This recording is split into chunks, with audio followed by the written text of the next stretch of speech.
I got myself a new tow rig. It's a 2005 Chevy Silverado, half-ton HD, the 6-liter. It's got 208,000 miles on it, but it's in pretty good shape. But it is a used work truck, and I don't know its service record. I don't know how, I mean, it's pretty clean. I'll show you around this a little bit. But, you know, I don't know how well they kept up on service. So we're gonna do a quick service on it, go around and kind of see if we can find what else we might have to work on a future date. So we do a full oil change, a transmission fluid and filter change, and probably brake fluid and power steering fluid. And while we're at it, we'll walk around, see what else we got to queue up for future date. But right now, before I drive it too much, I want to make sure I get all these fluids changed. So let's go take a look.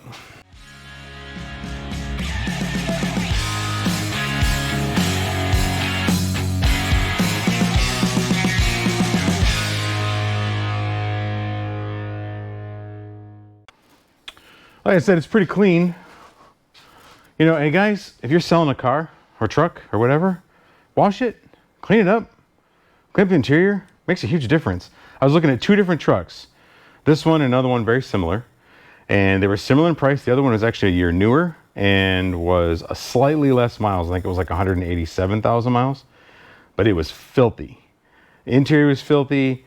It like had dirt and grime all over it. The glass, you couldn't even hardly see how the windshield had been parked for a couple of months. It was had a tonneau cover on it with the hard tonneau cover, but it was removed and laying in the back of the truck. If that other one had been cleaner, I might have bought that one, but I'm pretty happy with this one though. So yeah, like I said, it's an HD model, so it's got the 6-liter, it's got the heavier duty suspension, it's got the 8-lug rims. The tires, look at the tires on this thing. They're like brand new. They still got the little nubbies on them. It's got a few little bumps and bruises. Got a couple of door dings here. Like there's I saw some other ones here in the back. One right here. I don't really care. It's gonna be a work truck, so I'm not really bothered by that. Paint's in pretty good shape for being 20 years old and sitting out in the southern heat here. The top and the hood, you can see the hood here, definitely did not survive. There's not any rust on it. It's just the paint cracked. At some point here, we'll sand that smooth and get back to metal and repaint that. The roof is even worse. This is down to, it's cracked pretty bad. Some spots are down to metal and there's a little bit of surface rust starting, so we want to get on that pretty quick. It came with, this is one that I already didn't clean. It came with a trailer tire that I think has a hole in it, but the rim is good, and some wood. I mean, the wood is almost like, there's $100 worth of wood. And a battery is probably dead. We're already making some of our money back. Interior's pretty nice. I'll show you the back seat here. Did a pretty good job cleaning it up and taking care of it. No major stains in the carpet. Even came with a window shade. It's handy. Especially since for too long we have to park this outside. It will not fit in the garage. It fits in the shop here, but at some point we'll have other cars in here and we won't be able to have it in here. It's got these really terrible air fresheners. I hate these things. It's like, it smells like Axe body spray. It's like a middle school locker room. I noticed this right away. As soon as I looked at the car, even online, it had this dash cover on it. And I was assuming the dash is cracked. And I would assume correctly, it's cracked really bad. So at some point, we'll redo the dash. I did come with 2 keys, but only 1 fob. The armrest is cracked. This happens all the time with these. This is a pretty common problem with these old Chevys. Especially work trucks where you're just riding them all day long, leaning on this. And they just, you know, especially in the heat, they get brittle and they break. So probably find one of these at a junkyard or maybe online, but these aren't terribly hard to find. Not too expensive, I should say. They're hard to find though that aren't already cracked. Finding one in good shape is can be a little bit difficult. The advantage is I'm pretty sure they use them for a bunch of years, the same armrest or same console top. So just got to get one that closely matches the interior so it doesn't look stupid. Otherwise, the interior is pretty good shape. Oh, it does have a sagging headliner. You see that right here. So headliner's not that big a deal. That scares people a lot. We put a new headliner in that Firebird recently, but that was like a full, complete headliner replacement. This one will redo the fabrics. We'll add that to the mix and see how we redo the fabric, how we get these out. Probably, these lights are notoriously dim. These interior lights, like, they don't hardly light up anything. So I'll probably replace them with some nice LEDs. But I'll wait until I do the headliner because I'll have to pull those down anyway and I'll just do that all at once. It's not critical, it's just nice. It's got an aftermarket radio in it. So it's got the Bluetooth and the touchscreen and all that jazz. But it does have a notable whine from the engine noise in the speakers. So there's some kind of ground or wiring issue, so I'll have to get that apart one of these days. Got these plastic bed liners, and I really don't like the plastic bed liners. So one of these days, it's another project, get this out, and probably there'll be some rust under the bed, because that's what happens with these plastic bed liners, is they come up in like this and water gets down in them and there's no place for it to go. So the bed rusts. Hopefully it isn't too bad. And we'll get it, we'll do a Rhyno lining on it or something like that. The tailgate doesn't work. The back end of the tailgate, the clips on it are broken. These are actually fairly easy to change. Yeah, this guy's, what we got here? Buttery nipple. Okay, so maybe he was actually a middle schooler. I don't know. No, he was a nice guy. Guy in his mid-20s. That's pretty typical mid-20s party shots. Not my thing, but I mean, otherwise, interior is really, really nice. Yeah, it definitely smells like Walmart in there. He's definitely was a fan of skulls. All of the tires also have little skull head valve stem covers on them. And this is like a hydro dipped thing. So we'll definitely want to get rid of that. It's got one yellowed headlight. The other ones aren't too bad. So we'll clean that up. I did a video on how to do headlights before. I did it with toothpaste, which is kind of cool. But I'll do this one in more kind of an official way.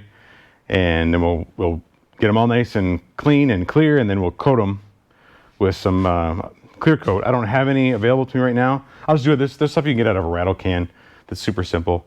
So we'll get the headlights out, clean them up, put them back in. That way they stay that way. And probably this chrome is peeling off the front. So I don't know. We'll do something about that someday. It's not critical because they all do this. And like I said, it's a 20-year-old work truck. So it's a point where you can take this a little too far and try to pretty it up too much, because I'm just going to get it dirty and beat it up myself. So there's no sense in spending too much time and effort making it look too pretty. Anytime you look at a used vehicle to buy, you should look at fluids. So I did obviously check all the fluids before I decided to buy it. I kind of want to show you guys what I'm working with. Not all of it was super awesome, so none of it was particularly scary. It just was old. Power steering fluid down here was full and not too bad. Brake fluid is particularly dirty. Can't really see that. Let me get a, where's my turkey baster at? Let's get that out. Just to kind of show you what we're working with this. So I got this brake, power brake bleed kit. I did a video on that recently as well. We'll use that again on flushing the brake. So that time it was just bleeding. So we're going to use it again, but this time we're going to force in new fluid and push out old fluid. As you can see how dark that fluid is. That's pretty bad. So it's definitely old. We'll get new brake fluid in there. The brakes worked great. They weren't really a problem, but on a hard stop with a load, I don't know, man.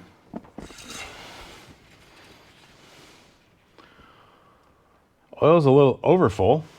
I'm guessing he probably did an oil change real quick before he put it up for sale. I don't smell anything weird in it, but it probably isn't very old. Looks decent. For transmission fluid, I mentioned this before when I did a fluids how-to. You want to check the level when it's running. But I don't really care about the level because I'm going to flush it anyway. I just want to see what condition it's in.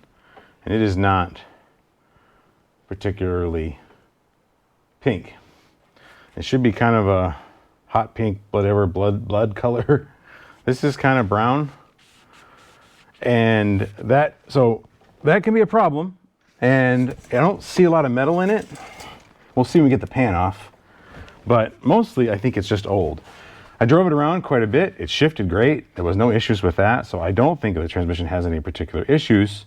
It's just old and dirty. So it just needs that service, fluid service. I think with these 4L80s, depending on the kind of the work you do and how heavy duty you use the truck, they say change it about every 100,000 miles. And so this is 200,000, and I'll bet it's never been done. So we're gonna do it. This is your reservoir for your coolant. And it's hard to see it on camera, but the level's on the side. Level's pretty good. We'll take a look inside. I don't have plans to do that today. It looks all right. Doesn't look all burnt or diluted funny or whatever. So if I'm gonna leave that for today, still may do that, but we'll wait and see if we have any real overheating issues. It is hot here right this time of year, so if it starts to run a little hot, we'll change that out. But generally, as long as it's not overheating, this stuff doesn't really get burnt or deteriorate. So as long as it's got fluid in it, it's okay. And if we see a problem with it, we'll address it later. The first thing is actually, I'm gonna get this up on ramps so I can get underneath. We'll take that pan down and drop that transmission fluid. Well, to get this tunnel brace off, here, the transmission brace comes up to the end of the neck on the transmission. We'll take this down. I'm gonna take this pan down. And the way I'm gonna do it is I'm gonna take some bolts out and on this end and let it drop and let as much fluid as possible run out that way into a pan. So I don't want it to just drop into this rail, into this brace, because it's hollow. I just fill the fluid and that sucks. So I don't want to do that. So I'm just gonna try to see if I can get it out of the way and then take this off, the linkage, because this is gonna block the pan from coming down. And there's another heat shield over here on the other side that'll block it down from coming down that side. So if I want to get it down to get the filter out, I gotta go one way or the other. And that heat shield is spot welded to another bracket that's way up there. So I'm not gonna mess with that. So I'll just take this linkage off up here and just get it out of the way. It's pretty easy to do, and it'll reattach pretty easily. So we're working with the engine. It's pretty clean underneath. It's a little bit of surface rust. The biggest issue I'm seeing right now is there's a definite oil leak. I thought it was rear man seal because, well, Chevy, because there's oil dripping from here where the transmission and engine meet up. But when I look up here around the oil pan, there's oil all the way up here, and it comes down here, and the same thing like on the other side, but there isn't any oil on the bottom side of the pan. So I'm starting to wonder if it might be the pan gasket is leaking, which is pretty, I don't know, like I've not had that before, unless somebody's taken it off and then didn't put it on right. And maybe that's happened here. And it could be both. It could be a leak up here, and we could have a rear seal leak. I don't know. What do you guys think? Let me know below. Let's look at suspension stuff here. Up there, the boot on the tie rod, that's the word I'm looking for, is pretty much gone, I guess I'd say. And then up here, the upper ball joint boot is pretty rough. The lower ball joint isn't too bad, looks wise, but it's crusty, like it's pretty hard. So those are probably gonna have to be done here pretty soon. And then the inner tie rod isn't much better. Also looks awfully like the grease is coming out. Oh yeah, shoot, I can see the, so I got light up here. That boot is shot. So all the grease will not hold grease anymore. So it won't be long if it isn't bad already before it goes bad. Oh yeah. Those will have to be done soon. Let's go to the other side. That one's the, again, inner tie rod. Same deal, that's grease leaking out. And the outer one, yeah, outer one's pretty bad too. Sway bar link here is pretty rotted. So it's definitely gonna be doing sway bar links here pretty soon. Let's look here back at the other side of the oil pan. You see the same oil drippage on the sides. All right, well, let's get that tunnel brace off.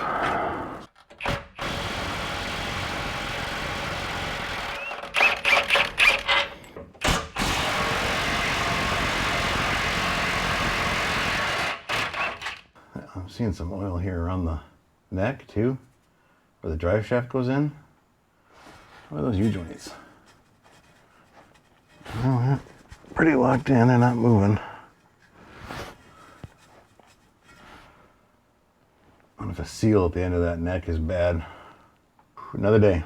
So these are 18 millimeter nuts at the ends. There's two of them on each side. That end, there's or bolts, sorry, there's a nut at the top. And so I just propped a socket wrench up here and let it rest against something to hold it, and then just yanked them off with the impact. And the ends are done. So this one bolt in the middle here. I gotta support this as it falls on my head.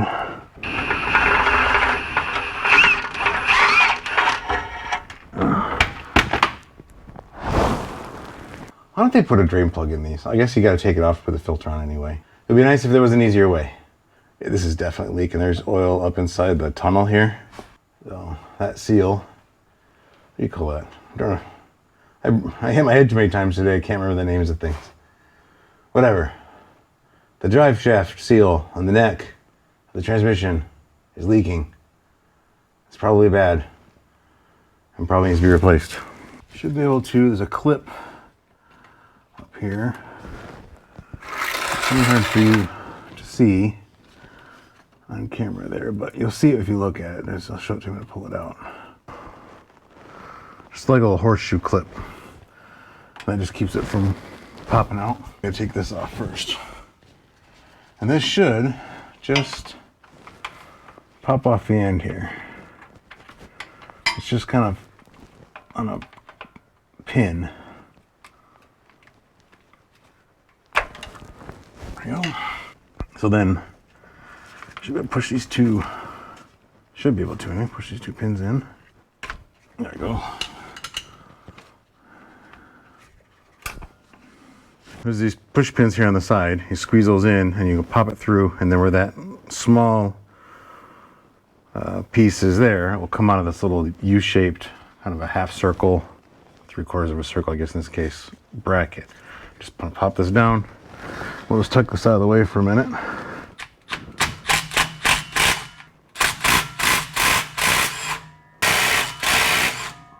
Let me get my bucket here before I go too far. Spill fluid all over me. So what I'm gonna do is I'm gonna take off from about middle out, and then I'll loosen the front ones so that the pan will just tip and get most of that fluid out before you take the pan down. Now there'll still be some left in the pan because it's not gonna all pour out. But you'll get the majority of it out and make less of a mess, or you spill it everywhere and make more of a mess. One or the other. That'll be fun too. This is already starting to drip. There it goes. Well, I got most of it.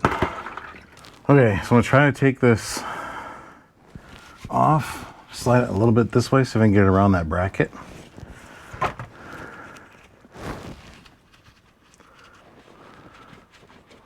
How much do you think I'm going to spill all over myself? I bet it's a lot. What do you think?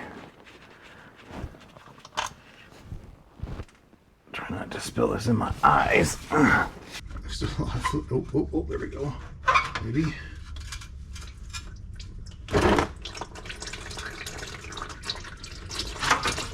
There we go. Oop. Well, it wasn't that big a mess. It was a little messy. Maybe a little mess. Up that way a little bit. It's gonna come out.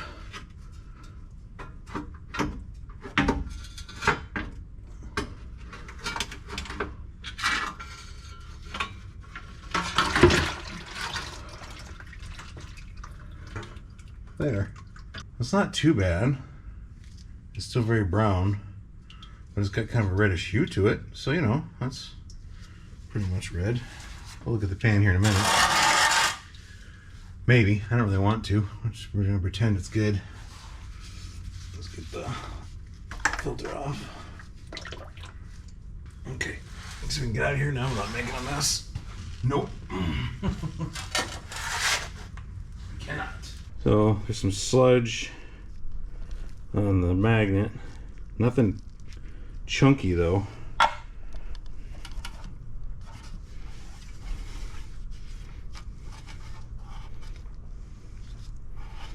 Well, there's definitely some material in here. And I'm no transmission expert. It's like, I've only done a few of these. I wouldn't necessarily, well, no, I definitely wouldn't say that I'm qualified to make an effective diagnosis here. But I've seen worse. It's not great, but it's a 20-year-old transmission probably. I don't know how long it's been in there. Probably the original transmission. And it's got the kind of the metal framed bracket or gasket, so it's probably the original gasket. Nice clean pan, and then we'll get the get the filter back on, get the pan and gasket back on, and we'll get it filled back up. Get a Wix 58608. That's for the 4L80. And it comes with a new ring, and then this is the filter itself. So we'll get back underneath and we'll get this put back in, get the old ring out. Oh, these don't like to come out very easily. Like I said, normally I don't take these out, but that filter came out so easy. The filter almost just fell right off. Oftentimes I'll have to kind of shimmy them out, and sometimes that neck will even kind of pop off. But this one didn't. It came out so easy that I'd like to replace this. Cooperate. There it goes.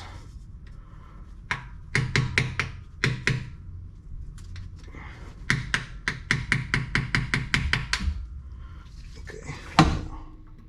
Should be able to snag that with some needle-nose pliers. Well, you really are being stubborn. It'd help if I had better pliers, because these pliers are crap. Ouch! There it goes. Mama Pete.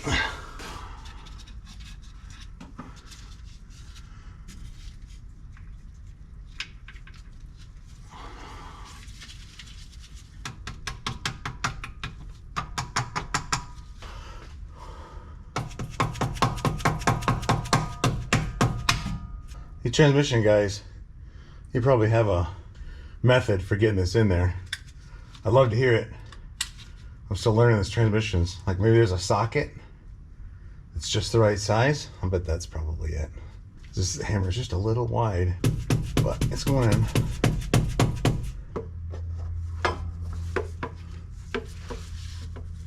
There we go. Just a rubber gasket. So line up best you can, and then you'll finish its lineup with using the bolts. These rubber gaskets want to kind of flop all over the place, but if you put a couple of screws in, go with the bolts and put the bolts through the gasket hole is smaller slightly than the bolt, and it'll hold the gasket in place. And I got one on this side somewhere. Where'd it go? Right there. That was a bad choice for which one to use. It's like in a terrible spot to get to. This heat shield.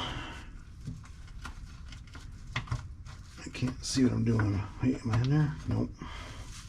Let's get a different one. In a spot we can get to. Let's get some light where we can see things too. Oh. Of course the light dies. Ain't that my luck. I gotta clean up this mess. It's like a murder scene down here as always. Every time I do one of these transmissions, I can't help but spill fluid everywhere. One of these days, I'll figure out how to do this and not make a mess. Yeah, probably not. I'll hand tighten these just for now so it stops dripping all over the floor. Just maybe. I should have kept my bucket under here. I forgot. It dripped all night long. Slowly onto the floor. So that was stupid. That's annoying when I do stupid stuff. Happens more often than I'd like to admit. Everything I want is on the other side of the car. Ain't that always the case? And I'll stop here and clean up this spilled transmission fluid because I got a layer here. I just don't feel like laying in a pool of fluid. Pause for a minute to clean up my massive puddle of transmission fluid, and then we'll get kind of restarted here. Now, I should have put more bolts in than I did. Because this, like I said, this gasket holes are smaller than the screws and the bolts. So you got to kind of thread them through and then line up the threads in the transmission. These ones in the back here are going to be a pain because they're hard to get to. So these are hard to do. Like, it's not hard to get them in there. It's hard to get them in there and not be cross-threaded. Tighten to the point where I get some resistance, not really torque. So we got to torque them down. I gotta check it again because I forgot, but I think it's 18 foot-pounds. And you want to do it in kind of an inside-out pattern. So like here and then here and then here and then here, almost like a star. And once you get a little bit on the side, then you come to this end, and then you do the corners last, and that gets a nice even seal on the gasket.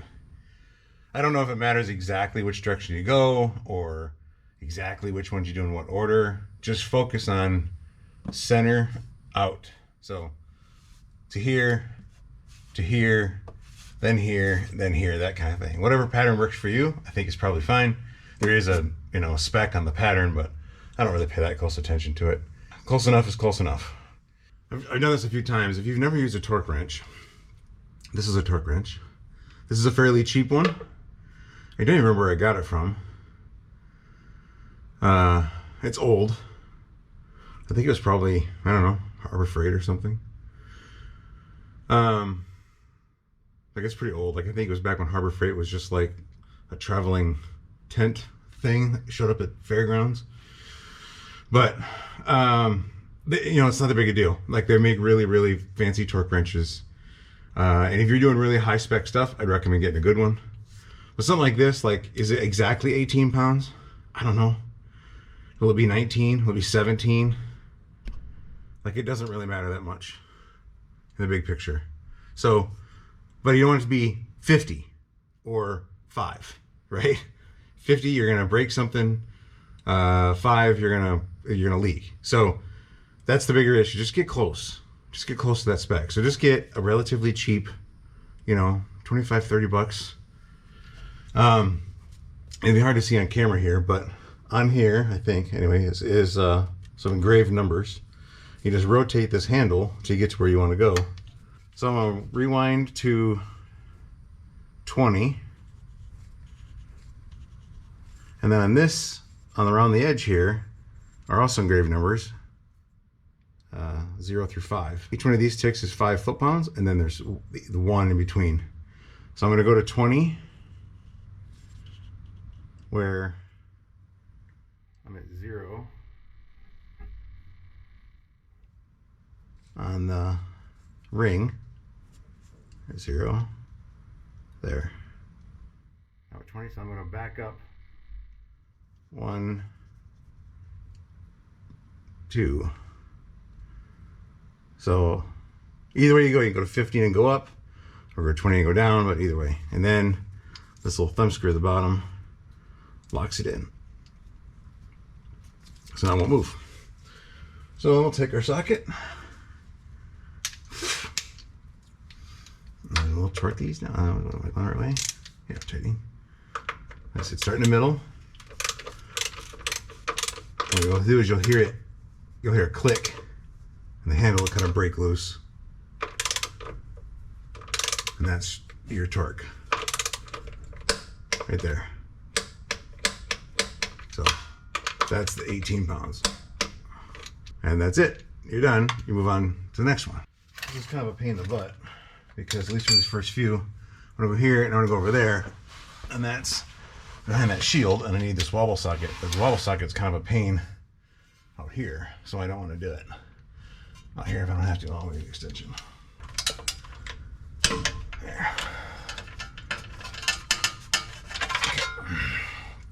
And then, since I was the left of center, now I'll go to the right of center, and then I'll go that way, and then come here and there and here, right? And I'll just get them all torqued down. I'll put a diagram up on screen. This will maybe be easier to see with the order. It's harder to see if I'm looking from the angle on this side. So get them all torqued down. Now I'll get the shift linkage put back on before I forget. I wonder why I can't put it in gear, Guess that would totally be something I would do. I'm just gonna push through, slide this piece through the hole, and then click it in place.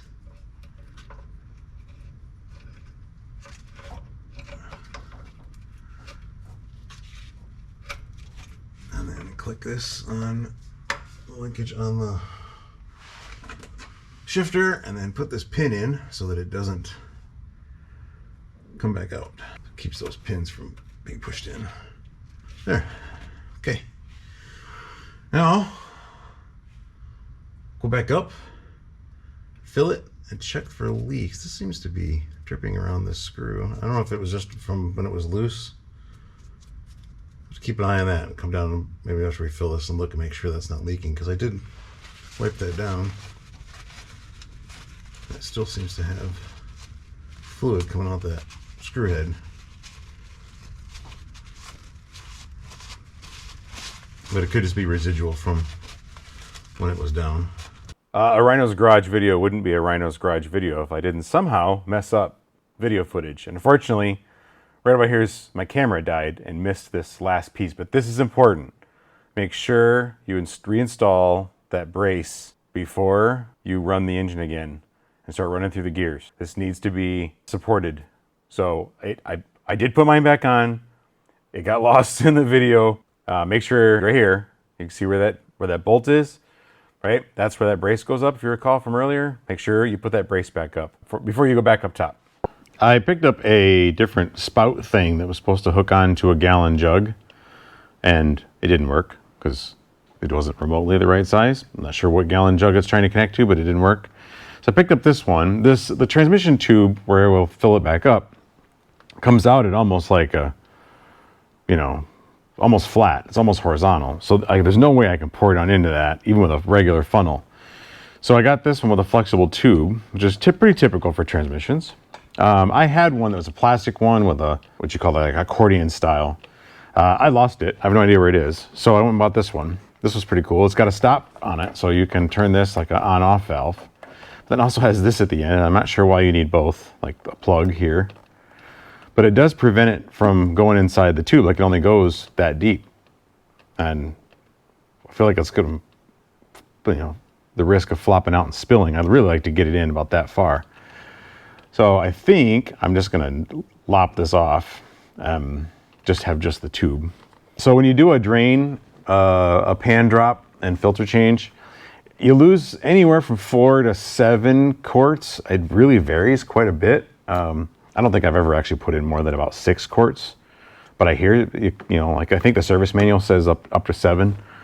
Usually for me, when I do this, it's more around that 4 or 5 range. So there's like, whatever, 12, 13 something quarts in total in there, but you don't get all of it out. You need a full like power flush to get everything out. I don't have the tools for that, so I won't be doing that. But for now, if you want to just do a basic service, basic pan drop and filter change, this is what you do. Okay, so this is a weird do as I say, not as I do moment,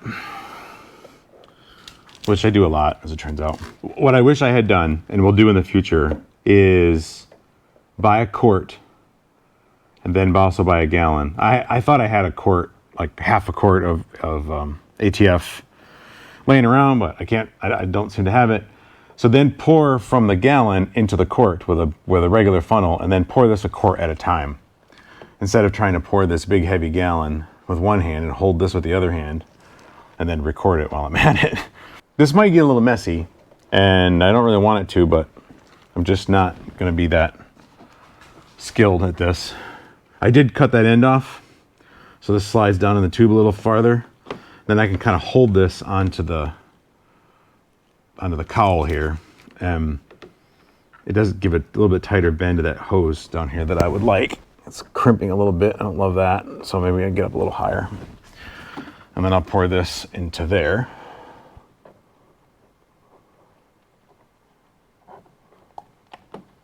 Oh, I have it turned off. Huh, okay.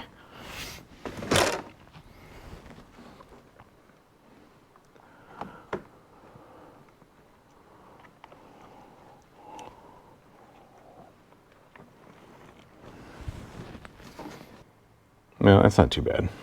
I thought it would be harder to pour, but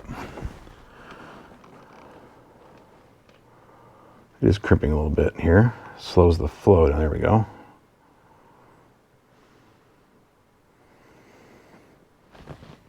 So looking at my drain pan, I've got at least 4 quarts. I'm gonna pour this whole gallon in and we'll see where we stand. I don't want to overfill it. I want to get relatively close and then do it a little bit at a time. I'm making too big a mess. Just a few drips here and there. Less mess than I made on the floor when I took the pan off. I think I've got 4 quarts in the pan and in the bucket, and another 1.5 quarts of it was on the floor. At least I'm dripping it all right down onto the exhaust manifold so it can burn off later. That's kind of cool. Ideally, obviously, you check this warm, not cold, and it wants to cycle through a little bit. So we're going to start it up. Sometimes on some of these newer cars, you'll get kind of a hot and cold line. So like when I did the Yukon had a line for, this is the line when it's cold, this is the line when it's hot. This only has one range, so it's definitely checking when it's up to temp. So we'll start this up and get it up to temp.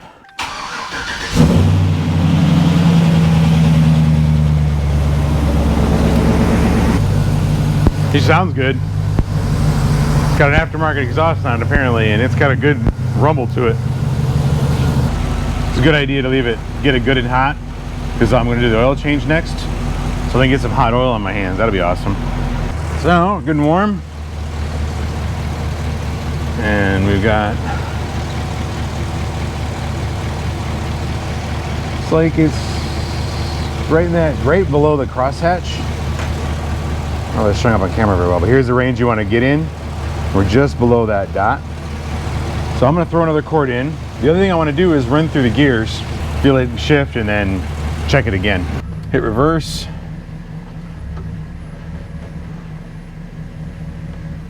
Let it get in, there we go. Just kind of run through them one time.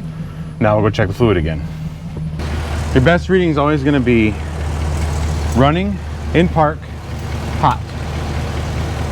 Right into that crosshatch. We're going to call it good for now, but not necessarily for good. It's good enough for now, and it'd be good enough to drive. So the next time I take it out, for whatever reason, just I'm not necessarily driving it purposely to do this, but just the next time you go use the vehicle, drive around for a little bit. When you come back, check the fluid again before you shut it off, and see if it's dropped at all. If it has, top it off. And so I'll do that. You know, I've got some errands to run later, and so when I get home, I'll check it again and make sure that it's still where we want it to be. Okay, now we'll move on to, I'm gonna let it cool. So next we'll do the power steering fluid. I'll let this cool off before I do the oil change, because I don't feel like boiling my hands with hot oil. Well, for power steering fluid, I don't do anything fancy here. I just suck out the power steering fluid and put fresh power steering fluid in. Just get as much of it out as you can.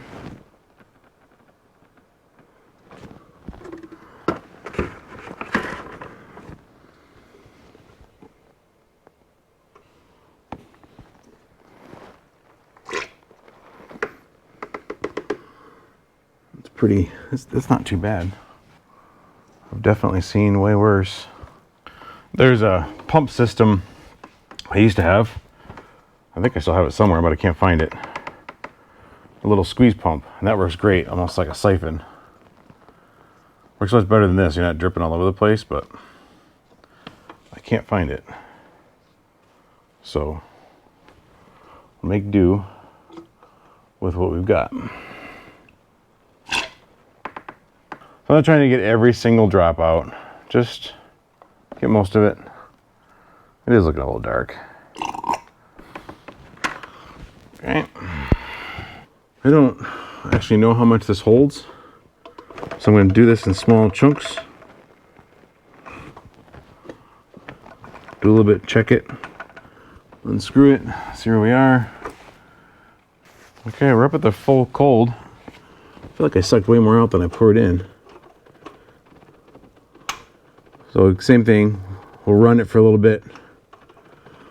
We'll do all this at once. get everything to temp, and then check it again. Yeah, it's full to the cold line. So it might have been a little over full before. Okay, we'll do the brakes. So just like the power steering fluid, we'll use our little turkey baster thing, or syringe. We'll suck out the fluid that's in here and replace it with clean fluid. Yeah, that's pretty gross.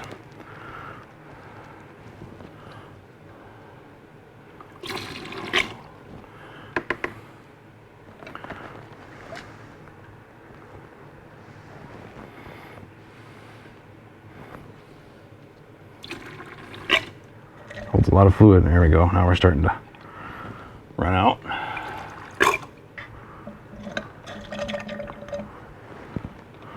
Yeah, we're pretty much empty now. Now again, just like the power steering fluid, just like all those other ones, you're not getting every ounce of fluid out. Some of it we're just gonna have to push out through the bleeding process.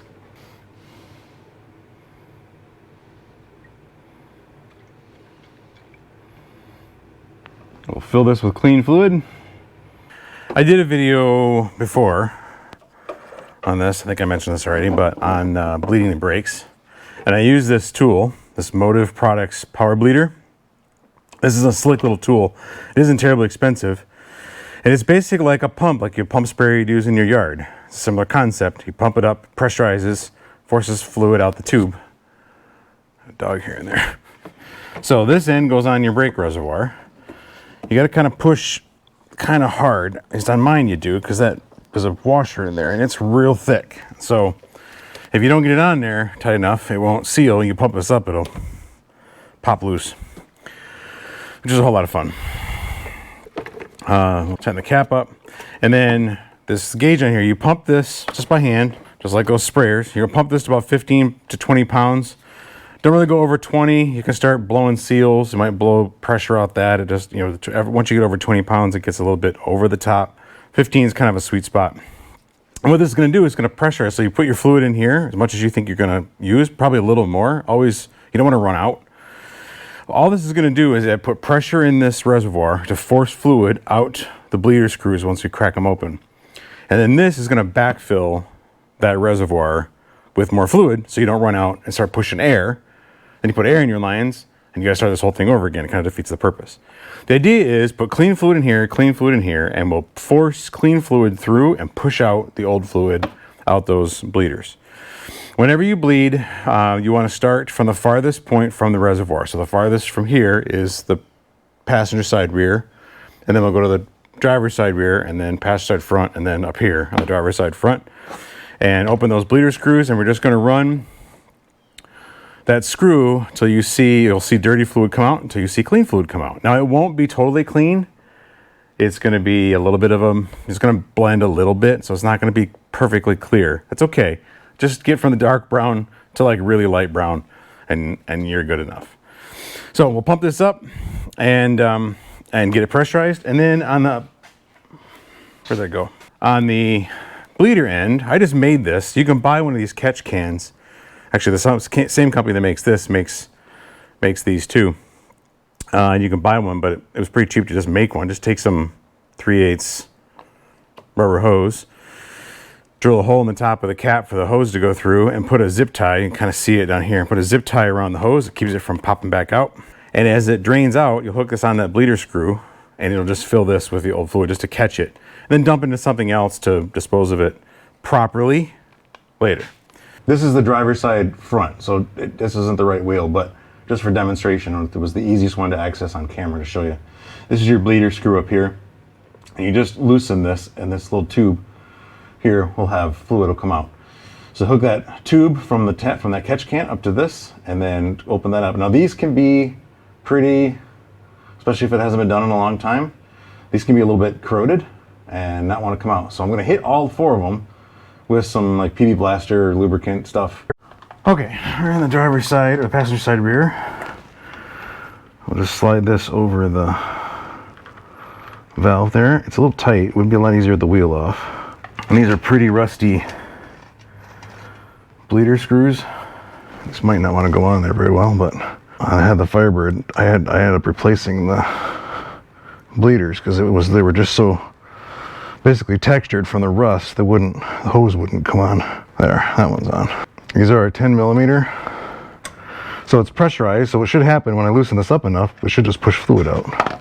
It's leaking, but not pushing out the bleeder. I wonder if the bleeder is so corroded that nothing is coming out, which would imply it's clogged, probably with rust and corrosion. Well, normally, fluid would come through this tube. In this case, it is not. So I'm gonna have to replace the bleeder screws. And I don't know exactly which ones I need. You can buy them in a kit. I have some, but I don't have, because I use some, I don't have 4 of any one style and size. So tighten this back up. I might be able to run a wire or something through those and clean them up. But I really want to push that stuff back into the caliper or whatever that is. I really want it to come out this way. So I'm just gonna, they're bad anyway, and that tube didn't fit on there, and these are super cheap. So any of your auto parts stores, Amazon, whatever, you can get these. So I'm gonna run to the store real quick, pick up a set. We'll come back and finish this up. All right, I got new, nice, shiny bleeder screws. I don't have a better way to change these out without making a mess than just making a mess, right? Like just take them off and then kind of hot swap, you know, and get that one threaded in as fast as possible. Before I come down here earlier, I had that pressure system, that power bleeder hooked up, so it was pressurized. You want to release that pressure before you pop this screw out. And ask me how I know that. You get a face full of brake fluid. I did that already, so now we're ready to take this one off. It was so bad, it just doesn't want to. Even it gets halfway out and then it stops. I've got these little flare wrenches,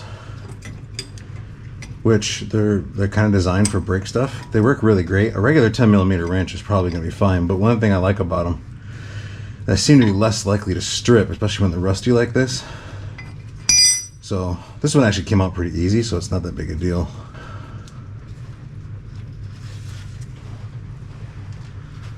See how it kind of just trickles out with gravity bleeding it. Don't come out too fast. It does make your hands look slippery when you're trying to screw this one in though. So I'm kind of bleeding out the fluid while I'm at it. That's handy. Kind of unintentionally, but it is going. I think my light's dying. You guys see that still? I can barely see it. There we go. See how pretty nasty corroded that is. So probably not getting, you know, on this end it's fine, but probably just clogged at this end, so nothing was coming out. So this should go on much smoother. Yep. And we'll pressurize it again. So now we're up to about 15 pounds on that power bleeder. It should push that fluid out quite a bit faster. There it goes. I'm just gonna go to that fluid gets, you know, it's not gonna be like clear because it kind of mixes in. I just want it to be mostly clear. A lot of air in there too. Those might be coming around the hose. That hose isn't on there very good. There we go. So it's gotten to be clear fluid now, but you can see what the fluid looks like in the catch can here. It's pretty dirty. That's what the old fluid was. That wheel's done. We'll move on to the driver's side rear. Do the same thing, and then go to the passenger side front and then the driver's side front. So kind of zigzag our way back towards the master cylinder. All right, well, I'll get all 4 done. That passenger side rear was the only bleeder that was really bad. Everyone, all the other 3 drained just fine, and we got nice clean fluid out, and so we're good to go. Got it flushed. So now, before we take the cap off, you want to release the pressure here. By the way, I mentioned this when I did the video on this thing. You want to periodically check this. Check the level of fluid you have in here, so you're not pumping. You know, you don't run out, and you end up pushing air through, and then you have to start all over. And also, like as you start to release fluid, you release pressure. So this is going to depressurize slowly. You want to come back and make sure you've got enough pressure. You need to be above 10 And below, like, I don't know, 20, I usually try to stay below 17 or 18. I try to get it right on that 15 mark and just periodically come back and check it. Once it gets below 10, it doesn't really work very good. But before you pop this off, again, just like that valve, ask me how I know, you don't want to pop that one off with the pressure. I just pop this and release the pressure. And that way you can then take this off safely without it spraying all over the place. You shouldn't have dropped any in here as long as you still have fluid in here. You should have the same amount of fluid in there, but check it, make sure that you aren't low. We're not, we're good to go. All right, brake fluid done. Last but certainly not least, oil change. So, already pulled the plug out. I did a video on this before. If you want to know how to do an oil change, you can watch that, or 100 million other videos about this. But the thing I want to bring up, I bring this up every time I talk about oil changes. Don't over tighten these filters. They don't have to be on super tight. You just thread it on until it gets snug, and then like maybe one full turn, maybe even less, like a quarter turn. And you just got to compress that rubber seal a little bit so that it seals up. It doesn't have to be super snug. So then the next guy will be mad at you because he can't get the filter off very easily. So we'll see how tight this one is. It can be slippery, so I'm going to grab a towel here. See? And it's too... You should be able to get it off by hand. You shouldn't need special tools. So the guys get these filter wrenches that fit over these, or have the socket on them, and you can really torque them, and you can over torque them. And this dude, or oil change place or whatever, over torqued it because they can't get it to budge. So grab my filter wrench somewhere. I do it more of a strap than a wrench. I'm not going to use this to put it back on. Just do it by hand. It's fine. Does that move or did it just slip?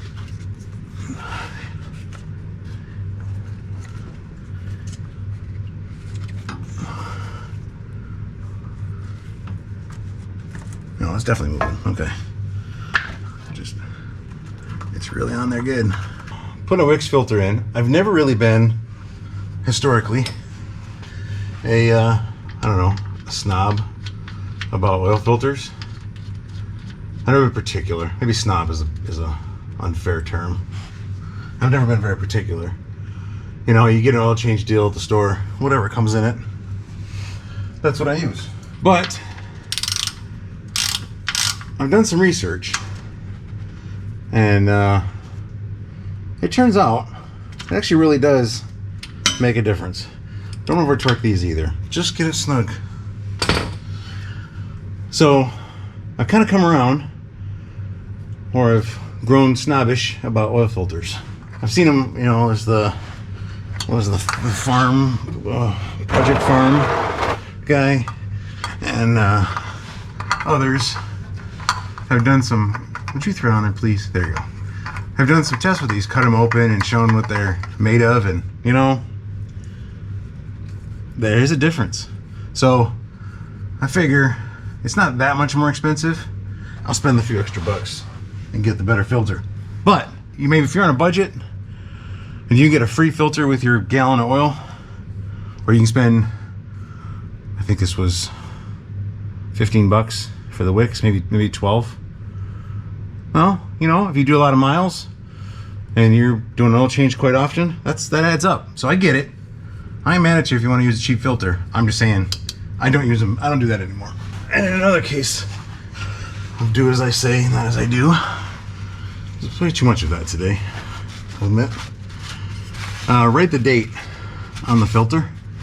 I only have right now at my disposal is a black Sharpie, and it's a black filter. So that ain't gonna work. I have a silver paint pen, but I can't find it.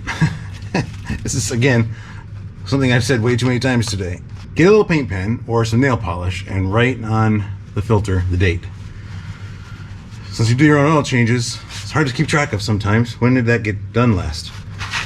And so that way you or the next guy or whatever can know when the last time that was changed, because you're not going to have the sticker in the window from the fancy oil change place.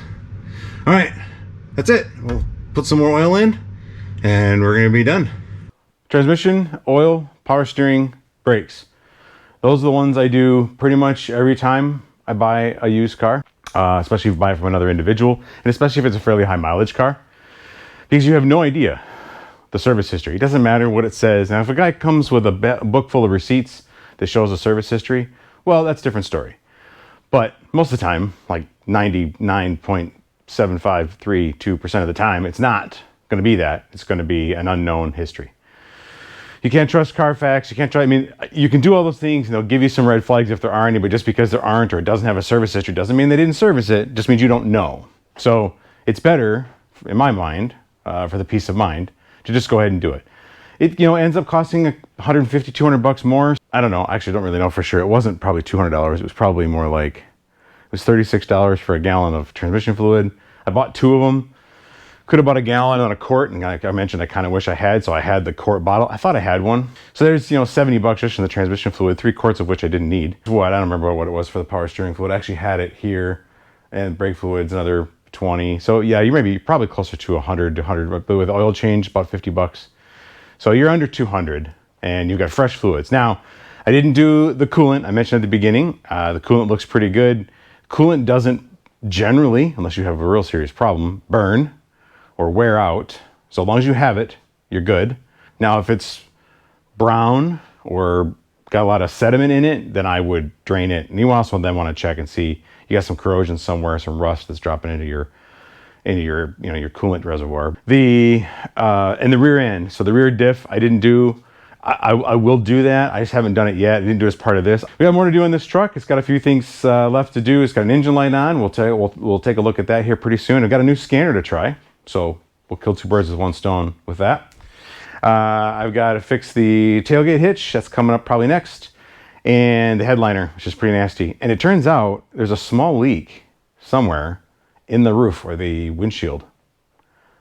So it poured the other day, like monsoon level poured, and it was just parked in the driveway. And the top of the steering column was wet with like drips of water. So it wasn't soaking wet, but it was definitely dripping from the ceiling, from around the nose, the front of the headliner, where the headliner comes up against the windshield. So we get the headliner down anyway, because we got to do that. We'll kind of take a peek behind there and see. Well, anyway, that's all for now. As always, hope you learned a little something out of this. Some of the stuff that I did, if you don't have the budget for it, where you spent your money on the car and now you don't have an extra $100, $200 later on, you got to go pay taxes and tags and registration fees and all that kind of stuff. That's where your extra money's going. Well, definitely do the oil. I would change the oil before you drive it much farther than getting it home. Power steering fluid, check it. If the power steering fluid is fairly clear or reddish colored, sometimes people use transmission fluid for that. It'll have a red tint to it. If it's not brown, that's really what you're looking for, and it's not making any noise, you're probably fine there. Same thing with the brakes. Pop the brake reservoir. If you've got enough fluid in there and it's not terribly dirty and you don't feel a problem with the brakes, you could skip that one for now too and save it for another day. Transmission is an iffy one. Check the fluid. If the fluid is good in pink and it's a fairly low miles, like sub 100,000 miles, then I probably would leave it. Certainly if you're not having any shifting problems, any slow shifts or misses or anything like that. If it's miscolored, like mine was, well, then I would do it because it means it's been a while.